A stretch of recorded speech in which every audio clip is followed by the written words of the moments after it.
Que la personne qui rêve pendant qu'elle est en France de son penthouse, de son cabriolet, de sa piscine, etc. Bon, bah, si la personne, elle a fait un retour sur soi-même, elle a compris qu'au bout du compte, moi, c'est pas ça le plus important. Donc, le fait déjà de revenir sur une terre, le fait de revenir forcément sur un peuple, c'est parce que ça veut dire quoi, un peuple? Ça veut dire que quand on est en dehors d'Eretz Israël, les gens pensent pouvoir s'élever de manière spirituelle tout seuls. Ça veut dire qu'ils sont là, ils font la prière tout seuls. Quand on est en dehors d'Israël, la dimension de peuple est gommée, même si on est très pratiquant. Voilà. Certains diraient, tiens, on peut être à Jérusalem, peu importe où.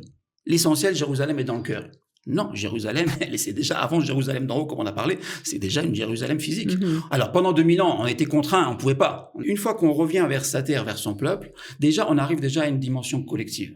Donc, quand on dit qu'on va prendre en Chine, ça veut dire que sa dimension individuelle ne peut pas être complète si elle n'est pas entourée d'une dimension collective, ou en tout cas, elle n'est pas accompagnée aussi donc, en fait, d'une dimension collective. C'est une illusion de dire qu'une personne peut s'élever spirituellement tout seul, en Khous La'aretz, etc. Ça, c'est une illusion, ok? Comme il y a marqué dans Shir HaShirim,